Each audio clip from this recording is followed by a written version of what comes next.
Pepsi Kurkure और Horlicks परी खाद्य सामग्री बनीपारे क्षतिकारक। आसंतु जानिबा यार सर्विसेस खबर विषय। जदि आपण पेप्सिको यूनिलिवर एवं डेनन परी कंपानीर खाद्य पदार्थ व्यवहार करुछंती तेबे सामान्य सतर्क हो जांतु। निकटरे एनटीएनआई बा एक्सेस टू न्यूट्रिएंट्स इनिशिएटिव नामक एक विश्वस्तरीय फाउंडेशन रिपोर्ट रे एही सबु कंपानीर किछि खाद्य पदार्थ को क्षतिकारक बोली प्रकाश करा जायछि।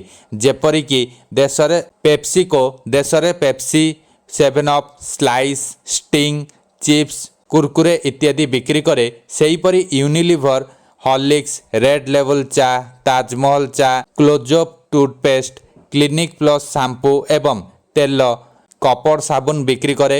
यह व्यतीत डेनन शिशु खाद्य सामग्री बिक्री करे जेउथिरे प्रोटीनेक्स मध्य अंतर्भुक्त।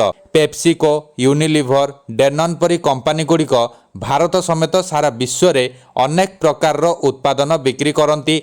एनटीएनआई प्रकाश करथिबा रिपोर्ट अनुसार एही कंपानी गुड़िक भारत समेत अन्यान्य देश रे खराब गुणवत्ता उत्पादन बिक्री करुछंती, जहा स्पष्ट जे एही कंपानी गुड़िक अधिक लाभर लोभरे आम देशर लोकंकर स्वास्थ्य सहित खेलुछंती। रिपोर्ट अनुसार उच्च आयकारी देश गुड़िक कंपानी बिक्री करुवा सामग्रीर उन्नत स्वास्थ्य तारका मूल्यांकन रही। तेबे Ethiopia Ghana Kenya Nigeria Pakistan Philippines Tanzania एवं वियतनाम आदि देश में भारत परी निम्न गुणवत्ता सामग्री बिक्री करा जाउथिबा सूचना रही।